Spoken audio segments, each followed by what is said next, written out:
Akashvani Hassan FM 102.2 megahertz.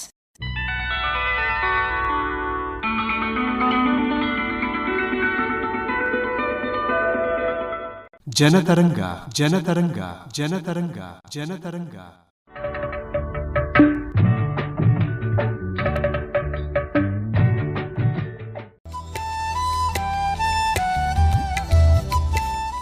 ಆತ್ಮೀಯ ಕೇಳುಗರಿಗೆಲ್ಲ ನಮಸ್ಕಾರ. ನಿಮಗೆಲ್ಲ ಇಂದಿನ ಜನತರಂಗ ಕಾರ್ಯಕ್ರಮಕ್ಕೆ ಸ್ವಾಗತ. ಇಂದಿನ ಕಾರ್ಯಕ್ರಮದಲ್ಲಿ ಗ್ರಾಮೀಣಾಭಿವೃದ್ಧಿಯಲ್ಲಿ ಇ-ಗವರ್ನೆನ್ಸ್ನ ಮಹತ್ವ ಈ ಕುರಿತು ಪ್ರಬಂಧವನ್ನ ಮಂಡಿಸಿ ಡಾಕ್ಟರೇಟ್ ಪದವಿಯನ್ನ ಗಳಿಸಿರುವ ಹಾಸನದ ಅರಸಿಹಳ್ಳಿಯ ಡಾಕ್ಟರ್ ಹರೀಶ ಎ ಅವರೊಂದಿಗೆ ಸಂದರ್ಶಕರು ಸುಜಾತ ಎಫ್ ತಳವಾರ್.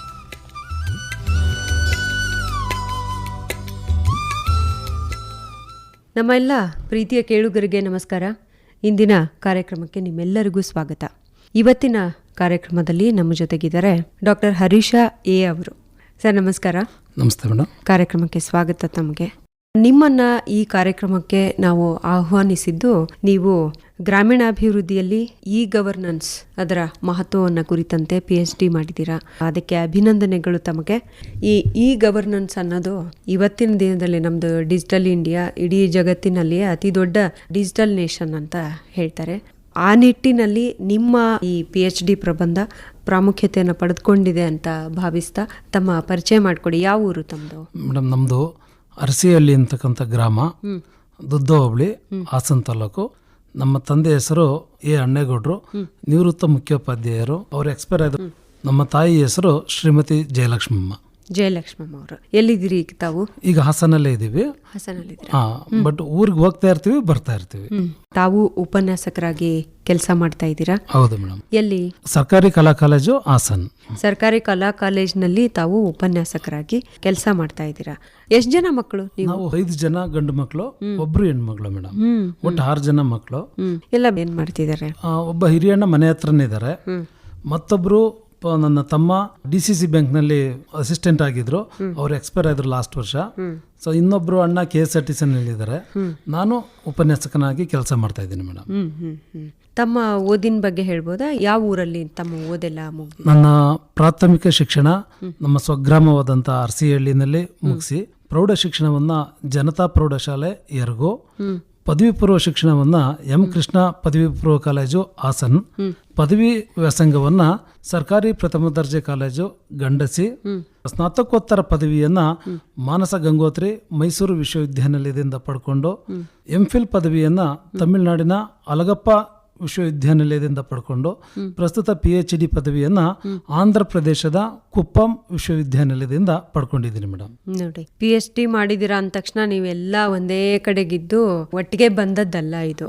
ಸಾಕಷ್ಟು ಕಡೆ ಓಡಾಡಿ ಹಲವಾರು ವಿಷಯಗಳನ್ನ ಅಧ್ಯಯನ ಮಾಡಿ ಬೇರೆ ಬೇರೆ ಊರುಗಳಲ್ಲಿ ಓದೋದೇ ವಿಶೇಷ ಅನುಭವವನ್ನು ಕೊಡುತ್ತೆ. ಈಗ ಹಾಸನ ತಾಲೂಕಿನ ದುದ್ದ ಹತ್ರ ಇರಬಹುದು, ಆದ್ರೆ ಹಾಸನದಲ್ಲೇ ಎಲ್ಲ ಮಾಡ್ಲಿಲ್ಲ ನೀವು. ಮೈಸೂರ್ಗೆ ಹೋದ್ರಿ, ಆಮೇಲೆ ಕುಪ್ಪಂಗೆ ಹೋದ್ರಿ.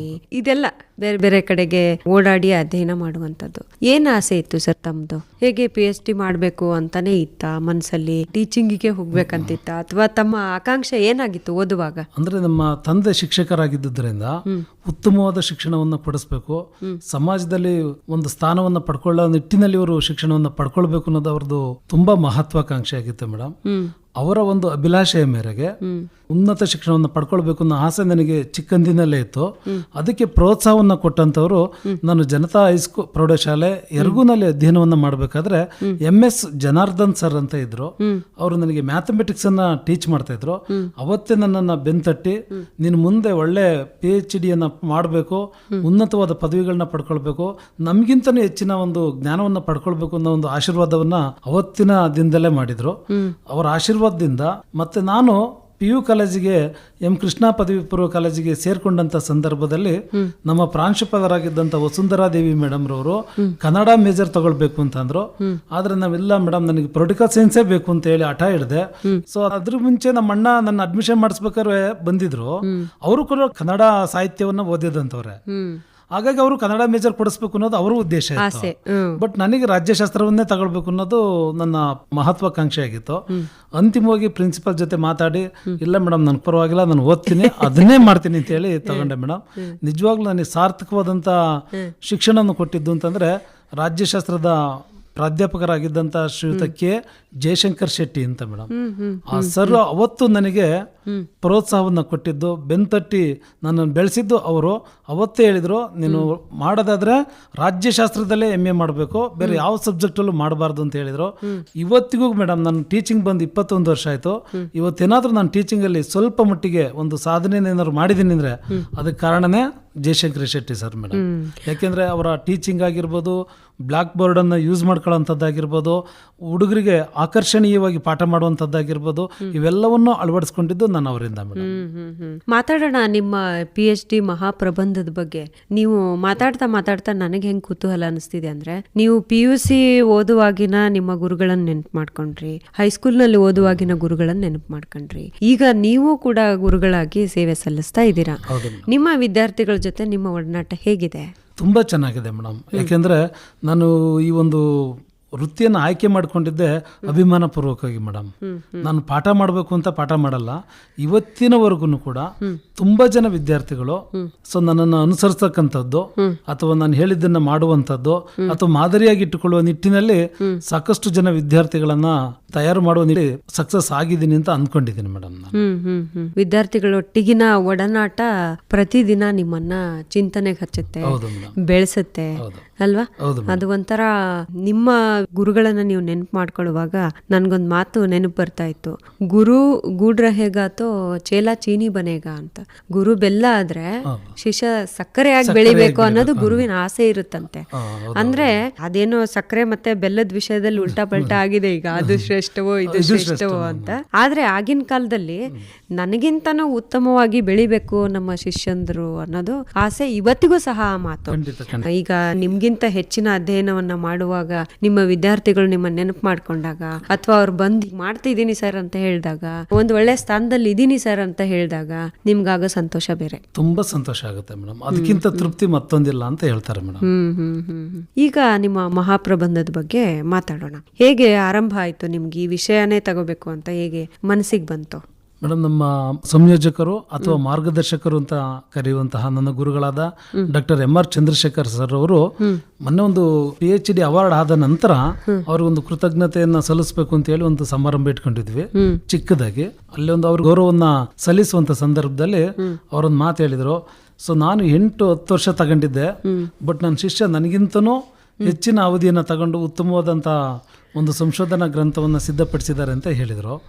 ನನಗೆ ಸಂಶೋಧನೆ ಮಾಡಬೇಕು ಅನ್ನೋದು ಇವತ್ತಿನ ಹಂಬಲ ಅಲ್ಲ ಮೇಡಮ್. ನಾನು ಸ್ನಾತಕೋತ್ತರ ಪದವಿಯನ್ನು ಪಡ್ಕೊಂಡ ತಕ್ಷಣವೇ ಸಂಶೋಧನೆ ಕಡೆಗೆ ತೊಡಗಿಸ್ಕೊಳ್ಬೇಕು ಅನ್ನೋ ನಿಟ್ಟಿನಲ್ಲಿ ಸಾಕಷ್ಟು ಪ್ರಯತ್ನವನ್ನು ಪಟ್ಟು ಸಾಕಷ್ಟು ಎಫರ್ಟ್ಗಳನ್ನು ಕೂಡ ಹಾಕಿ ಮೈಸೂರಿಗೆಲ್ಲ ಹೋಗಿ ತುಂಬಾ ಜನ ಮಾರ್ಗದರ್ಶಕರನ್ನ ಕೇಳ್ಕೊಂಡ್ವಿ.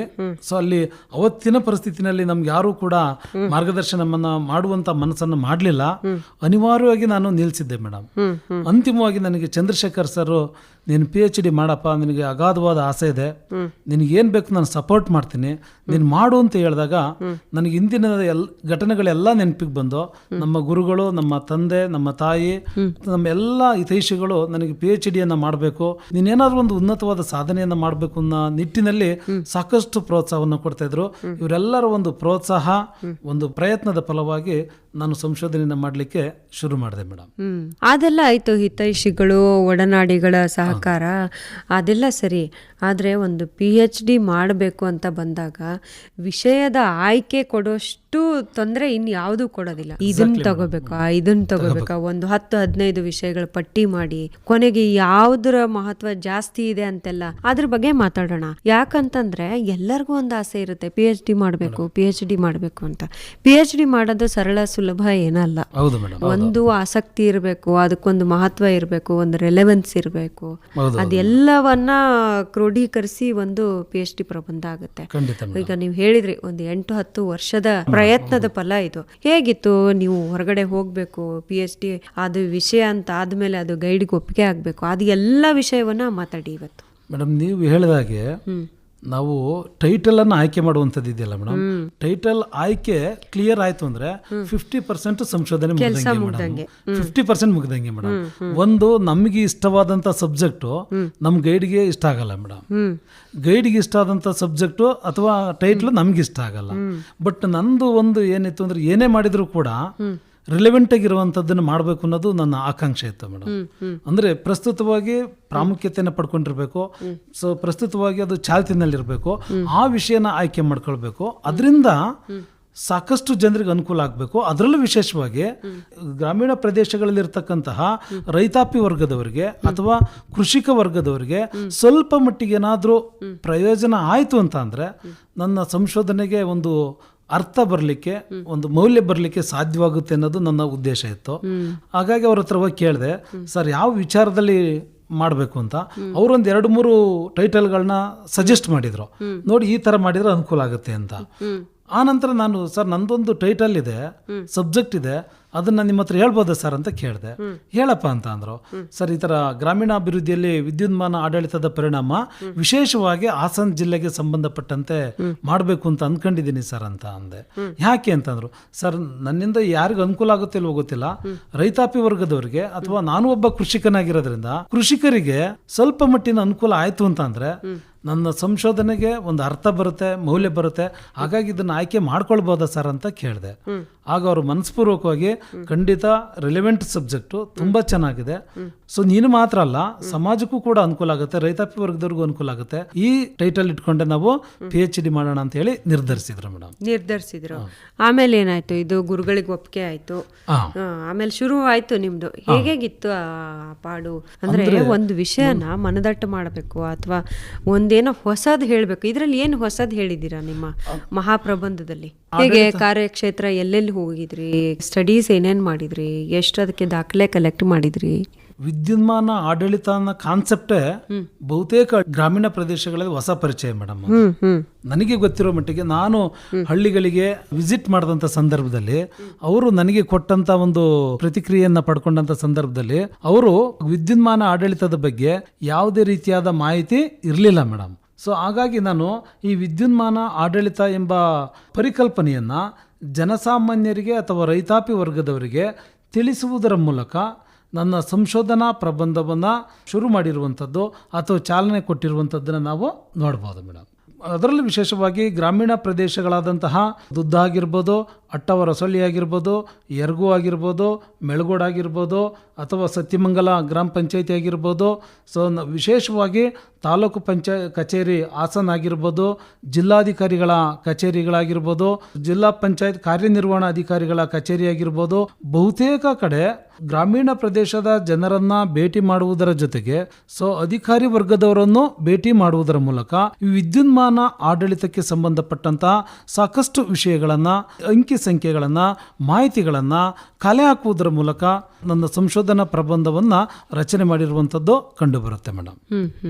ನೀವು ಕ್ವಶನ್ ಇಟ್ಕೊಂಡು ಹೋಗ್ತೀರಾ? ಹೌದಾ ಮೇಡಮ್. ಅಂದ್ರೆ ಒಂದು ವಿಷಯನ ಹೊರಗೆ ಹಚ್ಚಿ ಅದನ್ನ ಸಬ್ಮಿಟ್ ಮಾಡುವಂತದ್ದು ಅಥವಾ ಬರೆದು ಇದನ್ನ ಪಬ್ಲಿಕ್ ಡೊಮೈನಿಗೆ ಬಿಡುವಂತದ್ದು ಕಷ್ಟದ ಕೆಲಸ. ಹಂಗಾಗಿ ಏನೇನ್ ಮಾಡ್ಬೇಕಾಯ್ತು ನೀವು? ಅಂದರೆ ಮೇಡಮ್, ಎಸ್ಪೆಷಲಿ ಗ್ರಾಮೀಣಾಭಿವೃದ್ಧಿ ವಿಚಾರಗಳನ್ನು ಇಟ್ಕೊಂಡು ಗ್ರಾಮೀಣ ಪ್ರದೇಶದ ಜನರನ್ನ ಭೇಟಿ ಮಾಡಿದಂಥ ಸಂದರ್ಭದಲ್ಲಿ ನೀವೇ ಹೇಳಿದ್ರಿ, ಕ್ವಶನೇರ್ನ ರೆಡಿ ಮಾಡ್ಕೊಂಡು ನಾವು ಪ್ರಿಪೇರ್ ಮಾಡ್ಕೊಂಡು ಹೋಗಿರ್ತೀವಿ, ಬಟ್ ಜನಗಳ ರಿಯಾಕ್ಷನ್ನು ನಮ್ಮ ಲೆವೆಲ್ಗೆ ಇರಲ್ಲ ಮೇಡಮ್ ಅಲ್ಲಿ.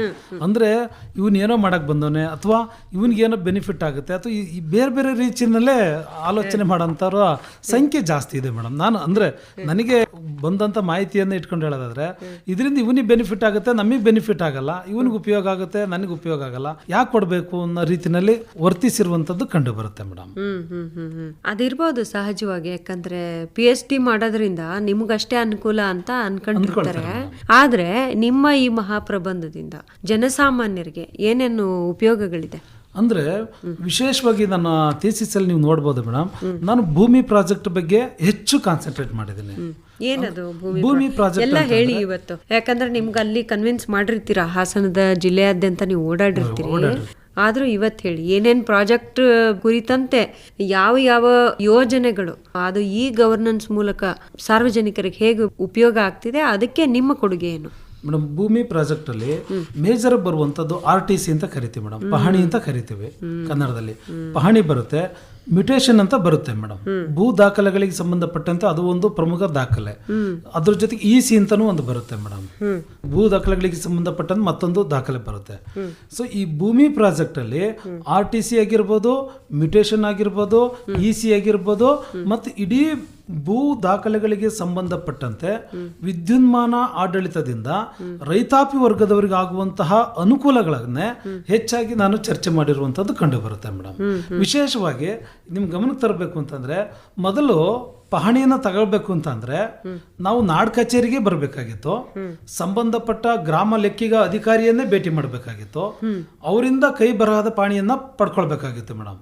ನೀವು ಆಲ್ ಓವರ್ ಇಂಡಿಯಾದಲ್ಲಿ ಎಲ್ಲೇ ಇದ್ರೂ ನೀವು ಪಾಣಿ ಬೇಕು, ನಿಮ್ಮ ಸರ್ವೆ ನಂಬರ್ ಪಾಣಿ ಬೇಕು ಅಂತಂದ್ರೆ ನೀವು ಸ್ಪಾಟ್ಗೆ ವಿಸಿಟ್ ಕೊಡಬೇಕು, ಸಂಬಂಧಪಟ್ಟ ಅಧಿಕಾರಿಯನ್ನೇ ಭೇಟಿ ಮಾಡಬೇಕಾಗಿತ್ತು, ಅವ್ರು ಕೊಡುವಂತ ಕೈ ಬರಹದ ಪಾಣಿಯನ್ನೇ ತಗೊಳ್ಬೇಕಾಗಿತ್ತು ಮೇಡಮ್. ಬಟ್ ಇವತ್ತು ಆನ್ಲೈನ್ ಅಥವಾ ಈ ಗವರ್ನೆನ್ಸ್ ಬಂದಿರೋದ್ರಿಂದ ನಾವು ಎಲ್ಲೇ ಕೂತಿದ್ರು ನಮ್ಮ ಹೋಬಳಿಯ, ನಮ್ಮ ಗ್ರಾಮದ, ನಮಗೆ ಬೇಕಾಗಿರುವಂತಹ RTC ಆಗಿರ್ಬೋದು, ಮ್ಯುಟೇಷನ್ ಆಗಿರ್ಬೋದು, EC ಆಗಿರ್ಬೋದು, ಇವೆಲ್ಲವುಗಳು ಕೂಡ ಸಮಯಕ್ಕೆ ಸರಿಯಾಗಿ ಬಹಳ ಸರಳವಾಗಿ ಸಿಗುವಂತ ಒಂದು ವ್ಯವಸ್ಥೆ ಬಂದಿದ್ದೆ ಈ ಗವರ್ನೆನ್ಸ್ ಇಂದ ಮೇಡಮ್, ವಿದ್ಯುನ್ಮಾನ ಆಡಳಿತದ ಮೂಲಕ. ಹಾಗಾಗಿ ಗ್ರಾಮೀಣ ಪ್ರದೇಶದ ರೈತರಿಗೆ ನೇರವಾಗಿ ಅನುಕೂಲ ಆಗ್ಲಿಲ್ಲ ಅಂದ್ರೂ ಪರೋಕ್ಷವಾಗಿ ಸಾಕಷ್ಟು ಅನುಕೂಲಗಳನ್ನ ಈ ಭೂಮಿ ಪ್ರಾಜೆಕ್ಟ್, ಅದರಲ್ಲೂ ವಿಶೇಷವಾಗಿ ಗ್ರಾಮೀಣ ಪ್ರದೇಶದ ರೈತಾಪಿ ವರ್ಗದವರಿಗೆ ಮಾಡ್ಕೊಡ್ತಾ ಇರುವಂತದ್ದು ಕಂಡು ಬರುತ್ತೆ ಮೇಡಮ್. ಆಮೇಲೆ ಮ್ಯುಟೇಷನ್ ಆಗಿರ್ಬೋದು, EC ಆಗಿರ್ಬೋದು, ಈಗಲೂ ಕೂಡ ನೀವು ಹೋದ್ರೆ ತಾಲೂಕು ಕಚೇರಿಗೆ ಇಡೀ ಭೂ ದಾಖಲೆಗಳನ್ನ ಕಂಪ್ಯೂಟರೈಸ್ ಮಾಡ್ತಾ ಇರುವಂತದ್ದು ಅಥವಾ ಡಿಜಿಟಲೀಕರಣ ಮಾಡ್ತಾ ಇರುವಂತದ್ದು ನಾವು ನೋಡ್ತಾ ಇದೀವಿ. ಮೋಸ್ಟ್ಲಿ ಇನ್ನೊಂದು 5 years ಒಳಗಡೆ ನೀವೇ ಹೇಳಿದ ಹಾಗೆ ಇಡೀ ಭಾರತ ಡಿಜಿಟಲೀಕರಣದತ್ತ ದಾಪುಗಾಲನ್ನ ಇಡ್ತಾ ಇದೆ. ಅದಕ್ಕೆ ಪ್ರಮುಖವಾದಂತಹ ಪಾತ್ರವನ್ನು ವಹಿಸ್ತಿರುವಂತದ್ದು ಈ ಗವರ್ನೆನ್ಸ್ ಅಥವಾ ವಿದ್ಯುನ್ಮಾನ ಆಡಳಿತ ಅಂತ ಕರಿತೀವಿ ಮೇಡಮ್. ಈ ವಿದ್ಯುನ್ಮಾನ ಆಡಳಿತದಿಂದ ರೈತಾಪಿ ವರ್ಗದವರಿಗೆ ಏನ್ ಅನುಕೂಲ ಆಗುತ್ತೆ ಅಂತಂದ್ರೆ, ಒಂದು ಪಾರದರ್ಶಕತೆ ಬರುತ್ತೆ ಮೇಡಮ್, ಟ್ರಾನ್ಸ್ಪರೆನ್ಸಿ ಇರುತ್ತೆ. ಇಲ್ಲಿ ಯಾವುದೇ ಮಧ್ಯವರ್ತಿಗಳ ಹಾವಳಿ ಆಗಲಿ ಅಥವಾ ಮಧ್ಯವರ್ತಿಗಳ ಪ್ರಭಾವ ಇರೋದಿಲ್ಲ ಮೇಡಮ್. ಪಾರದರ್ಶಕವಾಗಿರುತ್ತೆ. ಅತ್ಯಂತ ಸರಳೀಕೃತವಾದಂತಹ ಆಡಳಿತ ವ್ಯವಸ್ಥೆಯನ್ನ ಜಾರಿಗೆ ತರಲಿಕ್ಕೆ ಅವಕಾಶವನ್ನ ಕಲ್ಪಿಸಿಕೊಡುತ್ತೆ. ಸರ್ಕಾರ ಮತ್ತು ಜನರ ನಡುವೆ ಅಂತರವನ್ನ ಕಡಿಮೆ ಮಾಡುತ್ತೆ ಮೇಡಮ್. ಮೊದಲೆಲ್ಲ ಏನಾಗಿತ್ತು ಅಂತಂದ್ರೆ, ಒಬ್ರು MLA ನೋ ಒಬ್ರು MP ನ ಅಥವಾ ಭೇಟಿ ಮಾಡ್ಬೇಕು ಅಂತ ಸಾಕಷ್ಟು ಅಂತರ ಇತ್ತು. ಬಟ್ ಇವತ್ತು ನಾವು ಕೂತಲ್ಲೇ ನಾವು MLA ಎಲ್ಲಿದ್ದಾರೆ, MP ಎಲ್ಲಿದ್ದಾರೆ ಎಲ್ಲಾನು ಕೂಡ ಇನ್ಫಾರ್ಮೇಶನ್ ಕಲೆಕ್ಟ್ ಮಾಡ್ಕೊಂಡು ಅವ್ರು ಅವೈಲಬಿಲಿಟಿ ಇದಾರಾ ಅಥವಾ ಇಲ್ವಾ ಎಲ್ಲವನ್ನು ತಿಳ್ಕೊಂಡು ನಾವು ಭೇಟಿ ಮಾಡಲಿಕ್ಕೆ ಅವಕಾಶ ಇದೆ ಮೇಡಮ್. ಮತ್ತೊಂದು ನೀವೇ ಹೇಳಿದ ಹಾಗೆ ಡಿಜಿಟಲೀಕರಣದ ಹತ್ರ ಹೋಗ್ತಾ ಇದೀವಿ. ಸೊ ಅದು KYC ಆಗಿರ್ಬೋದು, ಅಥವಾ ಬ್ಯಾಂಕ್ ಲೋನ್ಗಳಾಗಿರ್ಬೋದು, ಅಥವಾ ಭೂಮಿಗೆ ಸಂಬಂಧಪಟ್ಟಂತ ಯೋಜನೆಗಳಾಗಿರ್ಬೋದು, ಆಹಾರ ಪದಾರ್ಥಗಳ ವಿತರಣೆ ಆಗಿರ್ಬೋದು, ಇವೆಲ್ಲ ಕಡೆ ಈ ವಿದ್ಯುನ್ಮಾನ ಆಡಳಿತವನ್ನ ತರುವುದರ ಮೂಲಕ ಸಾಕಷ್ಟು ಬದಲಾವಣೆಯನ್ನ, ಸಾಕಷ್ಟು ಅಭಿವೃದ್ಧಿಯನ್ನು ಹೊಂದಲಿಕ್ಕೆ ಅವಕಾಶವನ್ನು ಮಾಡಿಕೊಟ್ಟಿರುವಂತದ್ದು ಅಂತಂದ್ರೆ ಅದು ಈ ಗವರ್ನೆನ್ಸ್ ಅಂತ ನಾನು ಹೇಳ್ತೇನೆ ಮೇಡಮ್. ಒಟ್ಟು ಹಳ್ಳಿಗರತ್ತ ನಮ್ಮ ಸರ್ಕಾರ ನಡೀತಾ ಇದೆ. ಹೌದು ಮೇಡಮ್. ಈಗ ಹಳ್ಳಿಯಿಂದ ಪಟ್ಟಣಕ್ಕೆ ಬಂದು ಒಂದ್ ದಾಖಲೆನ ಇಸ್ಕೊಂಡು ಹೋಗೋದು, ಸಮಯದ ವಿಳಂಬತೆನ ತಡೆಗಟ್ಟುತ್ತೆ ಮೇಡಮ್. ಈಗ ನಾನು ನಿಮ್ಗೆ ಹೇಳಿದೆ, ಒಂದು ಪಹಣಿಯನ್ನ ನಾವು ತಗೋಬೇಕು ಅಂದ್ರೆ ನೀವೇ ನೋಡಿರ್ಬೋದು ಅನ್ಸುತ್ತೆ ಮೇಡಮ್. ಎಲ್ಲ ತಾಲೂಕು ಕೇಂದ್ರದ ತಾಲೂಕು ಕಚೇರಿಗಳಲ್ಲಿ, ನಾಡ ಕಚೇರಿಗಳಲ್ಲಿ ಏನಾದ್ರು ಮುಂಗಾರು ಬಂತು ಅಂದ್ರೆ ಒಂದ್ ಪಾಣಿ ಬೇಕು ಅಂದ್ರೆ ಕ್ಯೂ ನಿಂತಿರೋದು ಮೇಡಮ್. ಆದ್ರೆ ಇವತ್ತು ಆನ್ಲೈನ್ ಅಲ್ಲಿ ಎಲ್ಲಾ ಕಡೆ ಅವೈಲಬಿಲಿಟಿ ಇರೋದ್ರಿಂದ ಸೊ ಪಾಣಿಗಾಗ್ಲಿ, ಮ್ಯುಟೇಷನ್ಗಾಗ್ಲಿ, ECಗಾಗ್ಲಿ, ಮತ್ತೊಂದಕ್ಕಾಗ್ಲಿ ಕಾಯುವಂತ ಅವಶ್ಯಕತೆನೇ ಇಲ್ಲ ಮೇಡಮ್.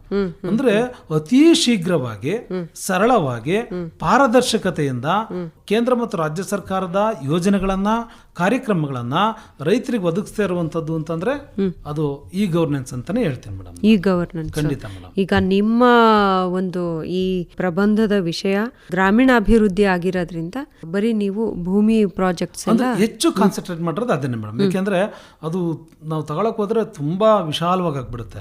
ಯಾಕಂದ್ರೆ ಪರ್ಟಿಕ್ಯುಲರ್ ನಾವು ಯಾವ್ದಾದ್ರು 1 ಅಥವಾ 2 ಅಥವಾ ಸ್ಕೀಮ್ಗಳನ್ನ ಆಯ್ಕೆ ಮಾಡ್ಬೇಕೆ ಹೊರತು ಇಡೀ ಎಲ್ಲಾನು ಮಾಡ್ತೀವಿ ಅಂತಂದ್ರೆ ಸಾಕಷ್ಟು ಅಧ್ಯಯನ ಮಾಡ್ಬೇಕಾಗುತ್ತೆ ಮೇಡಮ್.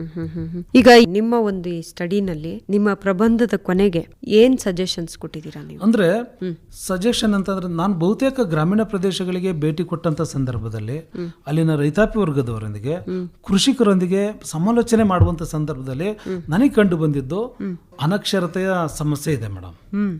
ಅನಕ್ಷರತೆ ಅಂದ್ರೆ ಎಲ್ಲರಿಗೂ ಅಕ್ಷರದ ಜ್ಞಾನ ಇದೆ, ಬಟ್ ಇಂಟರ್ನೆಟ್ ಆಗಿರ್ಲಿ ಅಥವಾ ಇ ಗವರ್ನೆನ್ಸ್ ಆಗಿರ್ಲಿ ಅದರಿಂದ ಕಂಪ್ಯೂಟರ್ ಇಲ್ಲಿಟ್ರಸಿ ಅಂತ ಹೇಳ್ತಾರೆ. Computer illiteracy madam. ಅದು ಓದಕ್ಕೆ ಬರೆಯಕ್ಕೆ ಎಲ್ಲರಿಗೂ ಬರುತ್ತೆ, madam. ಆದ್ರೆ ಆದ್ರೆ computer ಕಂಪ್ಯೂಟರ್ ಬಳಕೆ illiteracy ಅಥವಾ ಇದೆ ಇಂಟರ್ನೆಟ್ ಬಳಕೆ. ಹೌದು, ಇಂಟರ್ನೆಟ್ ಬಳಕೆ ಬಗ್ಗೆ ಸಾಕಷ್ಟು ಜನರಿಗೆ ಮಾಹಿತಿನೇ ಇಲ್ಲ. ಮತ್ತೊಂದು ನೀವು ಹೇಳ್ದಂಗೆ ಕಂಪ್ಯೂಟರ್ ಇಲ್ಲಿಟ್ರಸಿ ಅಂದ್ರೆ ಈ ಕಂಪ್ಯೂಟರ್ನ ಅಥವಾ ಮೊಬೈಲ್ಗಳನ್ನ ನಾವು ಹೇಗೆ ಸದುಪಯೋಗ ಪಡಿಸ್ಕೊಳ್ಬೇಕು ಅನ್ನೋದ್ರ ಬಗ್ಗೆ ಕನಿಷ್ಠ ಜ್ಞಾನನೂ ಇಲ್ಲ ಮೇಡಮ್. ಅವರಿಗೆ ತಿಳುವಳಿಕೆನೂ ಇಲ್ಲ. ಏನ್ ಮಾಡ್ಬೇಕು? ಈಗ ಫಾರ್ ಎಕ್ಸಾಂಪಲ್ ಮೇಡಮ್, ರೈತಾಪಿ ವರ್ಗದವರು ತಮ್ಮ ಕೃಷಿ ಚಟುವಟಿಕೆಗಳಿಗೆ ಅಂತಾರಾಷ್ಟ್ರೀಯ ಮಟ್ಟದಲ್ಲಿರ್ತಕ್ಕಂತಹ ಜ್ಞಾನವನ್ನ ಯಾವ ರೀತಿ ಅಳವಡಿಸ್ಕೊಳ್ಬಹುದು ಅನ್ನೋದನ್ನು ಕೂಡ ನಮ್ಮ ಮೊಬೈಲ್ ಅಲ್ಲೇ ನೋಡ್ಬೋದು ಮೇಡಮ್. ಇವಾಗ ನಿಮಗೆ ಗೊತ್ತಿರ್ಬೋದು, ಅಂಗೈಯಲ್ಲೇ ಜಗತ್ತು ಅಂತ ಕರಿತೀವಿ ಮೇಡಮ್. ಮೊಬೈಲ್ ಇಟ್ಕೊಂಡಿರ್ತೀವಿ, ಚಾಟ್ ಮಾಡ್ತಾರೆ, ಬಟ್ ಅದನ್ನ ನಮಗೆ ಏನೇನು ಉಪಯೋಗಗಳಿದೆ ಅದನ್ನ ಮಾಡಲ್ಲ ಮೇಡಮ್. ಈಗ ಮೊನ್ನೆ ಉದಾಹರಣೆಗೆ ನೀವು ನೋಡ್ಬೋದು ಅಂದ್ರೆ, ಈ ಮೊನ್ನೆ ಸ್ಟೇಟ್ ಗೌರ್ಮೆಂಟ್ ಇಂದ ಒಂದು ಆರ್ಡರ್ ಆಗಿದೆ, ಮಕ್ಕಳನ್ನ ಅಟ್ಲೀಸ್ಟ್ ಎಕ್ಸಾಮ್ ಮುಗಿಯವರೆಗನ್ನಾದ್ರೂ ಮೊಬೈಲ್ ಇಂದ ಅವಾಯ್ಡ್ ಮಾಡಿ ಅಂತ ಹೇಳಿದ್ದಾರೆ. ಅಂದ್ರೆ ಅಡ್ವಾಂಟೇಜ್ಗಿಂತ ಡಿಸ್ಅಡ್ವಾಂಟೇಜ್ನೇ ನಾವು ಯುಟಿಲೈಸ್ ಮಾಡ್ಕೊಳ್ಳೋಂತ ವ್ಯವಸ್ಥೆಗೆ ಬಂದು ತಲುಪಿಟ್ಟಿದೀವಿ ಅಂತ ಅನ್ಸುತ್ತೆ ಮೇಡಮ್. ಹಾಗಾಗಿ ರೈತರು ಇರಬಹುದು ಅಥವಾ ಸಾರ್ವಜನಿಕರು ಸರ್ಕಾರ ತಮಗೆ ಏನೇನನ್ನ ಸವಲತ್ತುಗಳನ್ನ ಕೊಟ್ಟಿದೆ ಅನ್ನೋದನ್ನ ತಿಳಿದುಕೊಳ್ಬೇಕು. ಹೌದು ಮೇಡಮ್, ತಿಳ್ಕೊಳ್ಬೇಕು. ಸಾಮಾನ್ಯವಾಗಿ ಎಲ್ಲಾ ಇಲಾಖೆಗೂ ವೆಬ್ಸೈಟ್ಗಳಿದೆ, ಖಂಡಿತ ಇದೆ, ವೆಬ್ಸೈಟ್ಗಳನ್ನ ನೋಡಬೇಕು. ನಂದ ಒಂದು ಸಜೆಷನ್ ಏನಂತಂದ್ರೆ ಮೇಡಮ್, ನಾನು ಕೊಟ್ಟಿರುವಂತದ್ದು, ಸೊ ರೈತಾಪಿ ವರ್ಗದವರು ಕೇವಲ ಸಾಂಪ್ರದಾಯಿಕ ವಿಧಾನಗಳಿಗೆ ಅಡಿಕ್ಟ್ ಆಗದೇನೆ, ಸೊ ಬದಲಾದ ಪರಿಸ್ಥಿತಿಗೆ ಅನುಗುಣವಾಗಿ ಅಂತಾರಾಷ್ಟ್ರೀಯ ಮಟ್ಟದಲ್ಲಿ ಯಾವ ಬೆಳೆಗಳಿಗೆ ಹೆಚ್ಚು ಪ್ರಾಮುಖ್ಯತೆ ಇದೆ, ಸೊ ನಮ್ಮ ಬೆಳೆನಲ್ಲಿ ಹೆಚ್ಚು ಉತ್ಪಾದನೆಯನ್ನ ಮಾಡಬೇಕು ಅಂದ್ರೆ ಅಲ್ಲಿನ ತಂತ್ರಜ್ಞಾನವನ್ನ ನಾವು ಯಾವ ರೀತಿ ಅಳವಡಿಸ್ಕೊಳ್ಬಹುದು, ಅಥವಾ ಅಂತಾರಾಷ್ಟ್ರೀಯ ಮಟ್ಟದ ಮಾರುಕಟ್ಟೆ ವ್ಯವಸ್ಥೆ ಹೇಗಿದೆ, ಅಥವಾ ಅಲ್ಲಿ ಮಾರುವಂಥದ್ದು ಮತ್ತು ಕೊಳ್ಳುವಂಥದ್ದು, ಬೈಯಿಂಗ್ ಅಂಡ್ ಸೆಲ್ಲಿಂಗ್ ಅಂತ ಕರಿತೀವಲ್ವಾ, ಸೊ ಅದು ಹೇಗಿದೆ ಅನ್ನೋದನ್ನ ಸೂಕ್ಷ್ಮವಾಗಿ ಅರ್ಥ ಮಾಡ್ಕೊಂಡ್ರೆ, ಸೊ ನಮ್ಮ ಭಾರತದ ಪ್ರಮುಖ ಸಮಸ್ಯೆ ಆಗಿರುವಂತಹ ಕೃಷಿ ಕ್ಷೇತ್ರದಲ್ಲಿ ಸಾಕಷ್ಟು ಬದಲಾವಣೆಯನ್ನು ತರಲಿಕ್ಕೆ ಅವಕಾಶ ಆಗುತ್ತೆ ಅನ್ನೋದು ನನ್ನ ಅಭಿಪ್ರಾಯ ಮೇಡಮ್. ಯಾವಾಗ ನಿಮ್ಗೆ PhD ಅವಾರ್ಡ್ ಆಗಿದ್ದು? ಅವಾರ್ಡ್ ಆಗಿದ್ದು ಒಂದು 15 ಡೇಸ್ ಆಯ್ತು ಮೇಡಮ್. 15 ಡೇಸ್ 20 ಡೇಸ್ ಆಯ್ತು. ಇದರಿಂದ ನಿಮ್ಗೆ ಲಾಭ ಆಗ್ಬೋದು ನಮ್ಮ ಸಮಾಜಕ್ಕೆ ಅಂತ ಅನ್ನಿಸ್ತಾ? ಇದನ್ನು ಬಳಸ್ಕೊಂಡ್ರೆ ಖಂಡಿತವಾಗ್ಲೂ ಆಗುತ್ತೆ ಮೇಡಮ್. ನಾನು ಕೊಟ್ಟಿರುವಂತ ಫೈಂಡಿಂಗ್ಸ್ ಅಂಡ್ ಸಜೆಷನ್ಸ್ ಅಲ್ಲಿ ಇದೆಯಲ್ಲ, ನಾನು ಕೊಟ್ಟಿರುವಂತ ಸಲಹೆಗಳಾಗಿರ್ಬೋದು, ಅಥವಾ ಯಾರಿಗೆ ತಲುಪಬೇಕು ತಲುಪಿಸಿದೀರಾ ಅಂದ್ರೆ ನಾವು ಇದನ್ನ ಬುಕ್ ಅನ್ನು ಕೂಡ ಪಬ್ಲಿಷ್ ಮಾಡಿಸ್ತೀನಿ ಮೇಡಮ್. ಇದನ್ನ ಇನ್ನೂ ಸ್ವಲ್ಪ ಮಾಡರ್ನೈಸ್ ಮಾಡ್ಕೊಂಡು, ಅಂದ್ರೆ ಇನ್ನೂ ಸ್ವಲ್ಪ ಚೇಂಜ್ ಮಾಡ್ಕೊಂಡು ಬುಕ್ಸ್ ನ ರೂಪದಲ್ಲಿ ತರಬೇಕು ಅನ್ನೋದು ನನ್ನ ಒಂದು ಕನಸಿದೆ ಮೇಡಮ್. ಅದನ್ನ ಸಾಧ್ಯವಾದಷ್ಟು ಬೇಗ ತರಲಿಕ್ಕೆ ಪ್ರಯತ್ನ ಪಡ್ತೀನಿ ಮೇಡಮ್. ಅದು ಪರ್ಟಿಕ್ಯುಲರ್ ಇದೇ ವಿಷಯದ ಮೇಲೆ ಮಾಡಬೇಕು ಅಂತ ಇದ್ದೀನಿ ಮೇಡಮ್. ಜೊತೆಗೆ ನಿಮ್ಮ ಶಿಕ್ಷಕ ವೃತ್ತಿ ಕೂಡ ತುಂಬಾ ಸಪೋರ್ಟ್ ಮಾಡಿದ್ದಾರೆ ಮೇಡಮ್. ಎಲ್ಲರೂ ನಮ್ಮ ಕಾಲೇಜವರಾಗಿರ್ಬೋದು, ನಮ್ಮ ವಿಭಾಗದವರಾಗಿರ್ಬೋದು, ನಮ್ಮ ಮಾರ್ಗದರ್ಶಕರಾಗಿರ್ಬೋದು, ಎಲ್ಲ ಕಡೆ ಉತ್ತಮವಾದ ಉತ್ತೇಜನ ಸಿಕ್ಕಿತ್ತು. ಸುಮಾರು ಎಷ್ಟು ವರ್ಷ ತಗೊಂಡ್ರಿ ಸರ್? ಸೊ ನಾನು 12 ವರ್ಷ ತಗೊಂಡಿದ್ದೀನಿ ಮೇಡಮ್ ಇದನ್ನ ಮಾಡ್ಲಿಕ್ಕೆ. ಯಾಕಂದ್ರೆ ಸಾಕಷ್ಟು 12 ವರ್ಷದಲ್ಲಿ ಸಾಕಷ್ಟು ಬದಲಾವಣೆಗಳಾಗಿರುತ್ತೆ. ಆಗಿದೆ ಮೇಡಮ್. ಅದೆಲ್ಲದಕ್ಕೂ ನೀವು ಅಪ್ಡೇಟ್ ಹೌದು, ಖಂಡಿತ ಮೇಡಮ್. ನಂದು ಅದೆಲ್ಲ ಒಂದ್ ದೊಡ್ಡ ಸವಾಲೇ ಅಲ್ವಾ? ತುಂಬಾ ಸವಾಲು, ಯಾಕಂದ್ರೆ ಏನೋ ಒಂದ್ ರೆಡಿ ಮಾಡಿ ಇಟ್ಕೊಂಡಿರ್ತೀರಾ, ಮತ್ತೆ ಬದಲಾವಣೆಗಳಾಗುತ್ತೆ. ನಂದು ಮೇಡಮ್ ಫ್ರಾಂಕ್ ಆಗಿ ಹೇಳ್ಬೇಕು ಅಂದ್ರೆ, ನಂದು ಇದು ಪ್ರಬಂಧನ ಮಂಡಿಸ್ಬೇಕಾದ್ರೆ ಯೂನಿವರ್ಸಿಟಿ 3 ಸಲ ಕೊಟ್ಟೆ ಮೇಡಮ್. ಫಸ್ಟ್ನೇ ಸಲ ಪ್ರೆಸೆಂಟ್ ಮಾಡಿದೆ, ಇದು ಆಗಲ್ಲ ಅಂತ ಮತ್ತೆ ವಾಪಸ್ ಕಳ್ಸಿದ್ರು ಮೇಡಮ್, ರಿಜೆಕ್ಟ್ ಮಾಡಿ.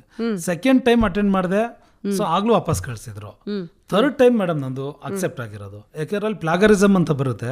ನಾನು ಜಾಸ್ತಿ ಇಂಟರ್ನೆಟ್, ಬುಕ್ಸ್ಗಳು, ಜರ್ನಲ್ಸ್ಗಳು ಇವುಗಳನ್ನ ಬಳಸ್ಕೊಂಡು ಜಾಸ್ತಿ ನಾನು ಪ್ರಿಪೇರ್ ಮಾಡ್ತಾ ಇದ್ದೆ ಫಸ್ಟ್.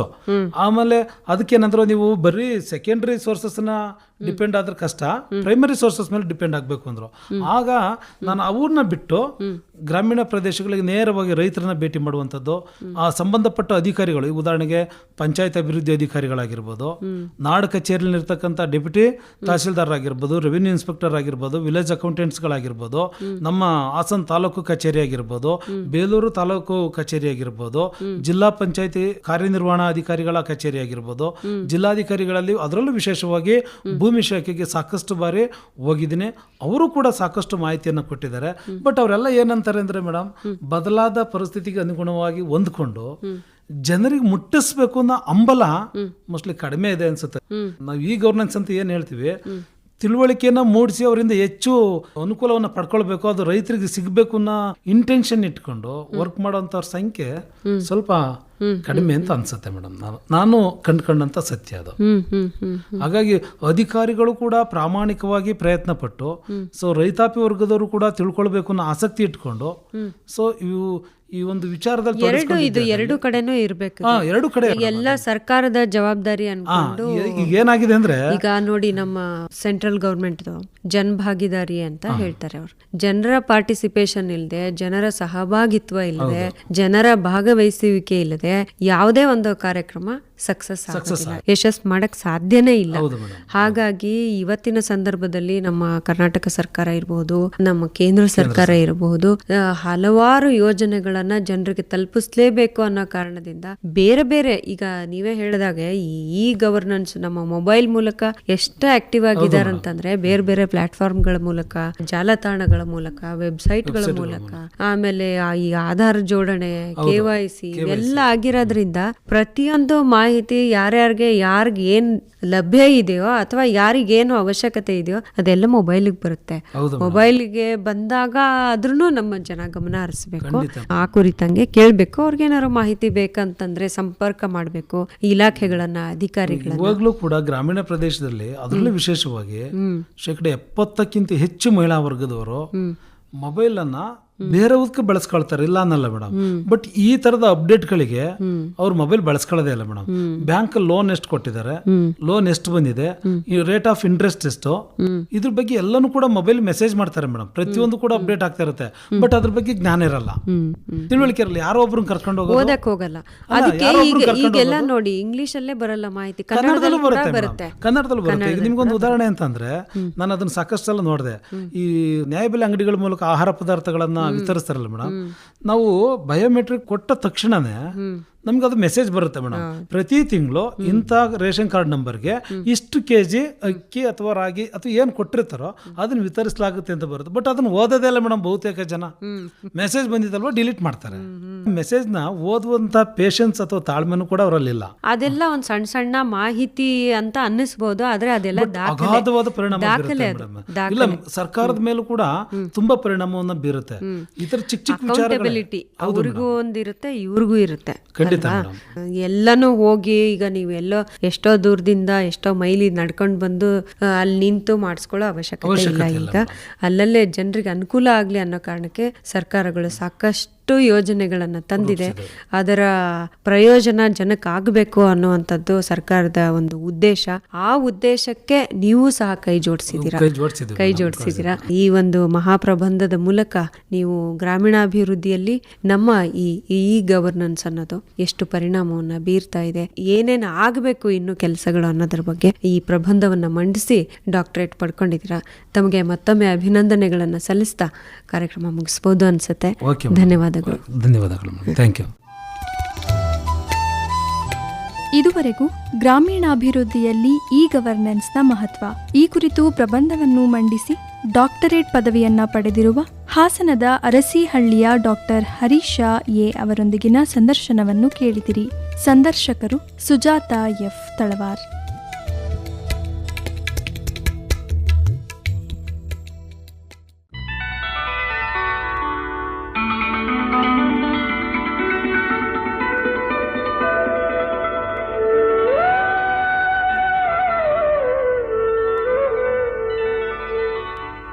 ಜನತರಂಗ ಜನತರಂಗ ಜನತರಂಗ ಜನತರಂಗ ಇದುವರೆಗೆ ಪ್ರಸಾರವಾಯಿತು